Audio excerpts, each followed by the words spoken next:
Griffin and Michael, what was it like watching a Preston Stone legacy game where he's 15 for 15 in the second half? Start with that.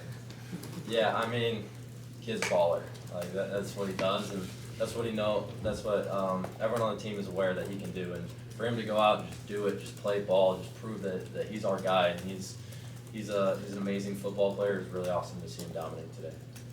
Yeah, it was pretty awesome. Being a defensive player, just like being able to watch him and go out there and ball out, just like I just had so much confidence in him, and it was really awesome to see him and our whole offense just click on all cylinders. Gavin?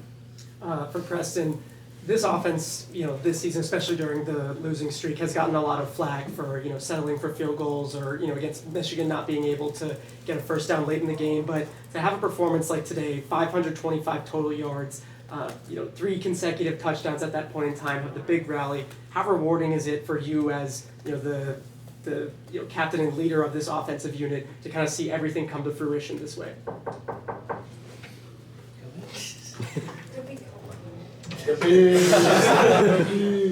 Stay there. How about Caleb Komolafe?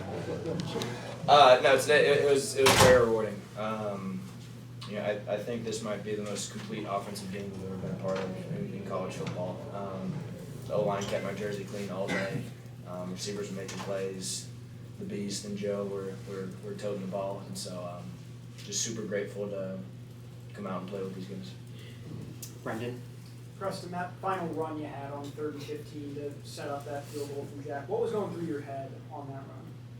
Just go score. Yeah. We had it's a bit of an RPO. If they had a light box, I was gonna keep it on the quarterback draw. And O-line and Como did a great job blocking it up, and just trying to get as many yards as I can. Jake? This goes for any of you, but just how much did all the work you guys put in the offseason starting last January go into building this where you're now bowl eligible for the second time in 3 seasons?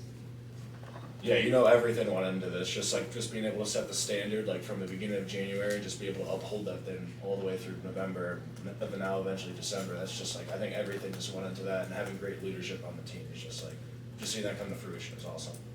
Louis? Preston, I asked Coach Braun, he said you were fearless out there. He thought, you weren't anxious, you were just letting it go.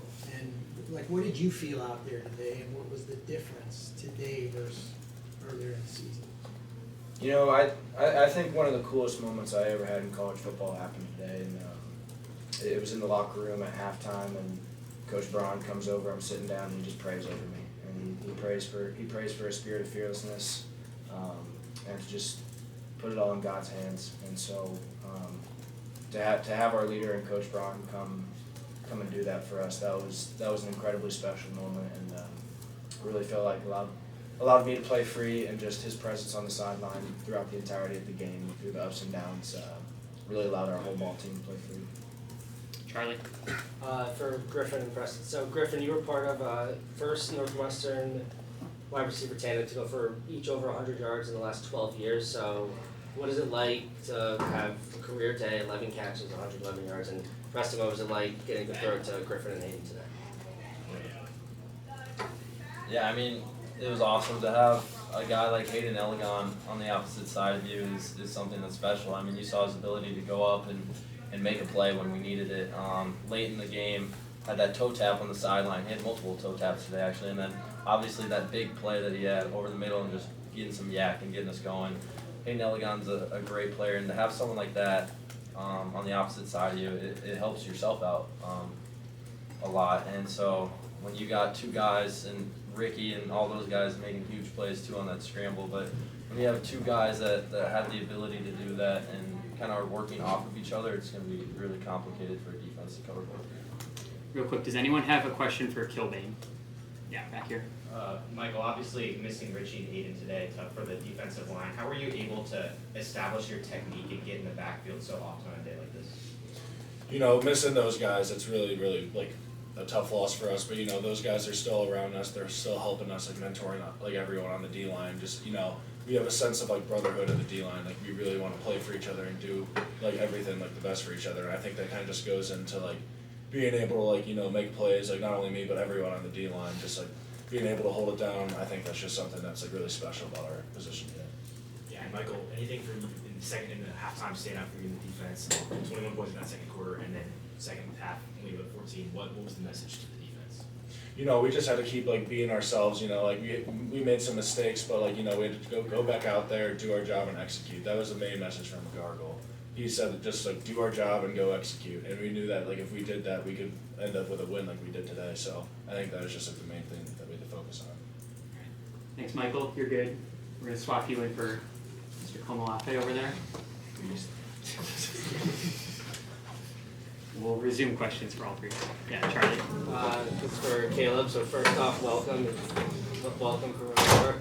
But the question is, so you had a great day, obviously, but after being at Wrigley Field over these past few years and seeing all these losses, what does it feel to finally get that first ever win for Northwestern Football at Wrigley? It's a great feeling. I mean, this is something we work hard for, but also playing at a place like Wrigley, it's just awesome to get a victory here. It's an outstanding place to be at, and you know, it just goes to the work that we've been putting in over the years. Matt. For Preston, I mean, this guy been asked about a few times, but you know, going into this game, you hadn't had a game of 200 plus yards against a Big Ten team. Not only that, you have 300. You're also at this inflection point down 28-13, riding a few game losing streak. You know, frankly, I think a lot of teams don't come back from that, but you led your team on a comeback. What was your message and mentality at that point in the game? Is there a lot of words said, or is it more of just leading by example? You know, from a personal standpoint, it's just doing my job, you know, executing the play that gets called. And then from kind of a collective team mindset, you know, there really wasn't a lot of rah-rah. It was just, you know, play for the man next to you and go out and do what we've been doing since January. You know, this team has the capability to win and play against anybody in the entire country. And you know, I just couldn't be more proud of how the entire team fought in the second half, and excited to keep this thing going. Matt. Preston for any of you guys. The back and forth and the shootout of this game after that first quarter, after everybody got the mistakes out of their system, it seemed like in the first quarter. They have a freshman quarterback that throws for 4 TDs, hits one guy 3 times. It's for the first time in 15 years. What was just the sensation like of playing in a game with that kind of like, you know, kind of like, I don't say running gun, but almost a running gun feeling? Yeah, I mean, it was, you know, they played a hell of a game, offense and defense. So definitely give them all the credit that they deserve. And, you know, from a personal standpoint, I was just kind of telling myself, like, this is what you dreamed for. This is what you worked for. And so, you know, being able to ride those waves, I think it just comes back to where your security is. You know, for me, it's from a standpoint of you're not playing for victory, but you're playing from victory, because you know God's going to take care of everything, and I think that's where our head was with the entire game. Chris. Caleb, in the second half, when Preston's 15 for 15, how did you see some of the passing plays and some of the success in the passing game open up holes for you in the run game? I mean, we pride ourselves on winning in the run game, but today I feel like we were just a very balanced team. Like, have him, Griff, Hayden balling out early on in the game. It just makes our job easier. It helps our O-line out, and it's just goes back to us playing together. It's a brotherhood. So when everybody's doing their job and we're flying around, I feel like we can beat anybody. Andrew. Griffin, you got peppered with targets early in the game. What kind of confidence that gave you being the top target right away and then Hayden catching up later? Yeah, I mean, I would just say, obviously as a receiver, any guy wants the ball in their hands. Como probably wants the ball in his hands as much as possible. So just getting the ball in your hands early and getting involved obviously builds a lot of confidence, and you kind of get into the rhythm of the game, and you kind of gain confidence as that goes. And then Hayden Elligon, man, I don't have enough good things to say about him. Maybe not getting the amount of targets he wanted early, and then coming in the second half, throwing up, I don't even know how many catches or yards, just being the guy is something that's so awesome to see from Hayden, and his growth has only been upwards, and it's really awesome to see. Jake, this goes for any of you, but how do you think just the adversity this team has gone through this year, whether it be some of those early losses, 3-game losing streak, has forged the character of this group and made it into the identity that it is now? We're a very resilient team. That's something that we pride ourselves on. You know, bouncing back no matter who we're going against. So we're a team that's always going to fight back. No matter how many blows we take, we're going to be punching back. Matt? For Griffin and Preston, Griffin, I believe, looking over your stats, 11 catches is a college career high for you. Seemed like over the last few games that defenses were really keen on you. You know, what clicked in this game, and how does it feel as two transfers to come in and lead this team back to a bowl game? Yeah, I mean, obviously it feels good to be able to help the team as much as I can, and then, I mean, I just kind of have to give all the credit to the O-line, just holding up, keeping Preston Stone clean, and just allowing Preston to just play his game, and he's putting the ball wherever it needs to go. A few more, Charlie?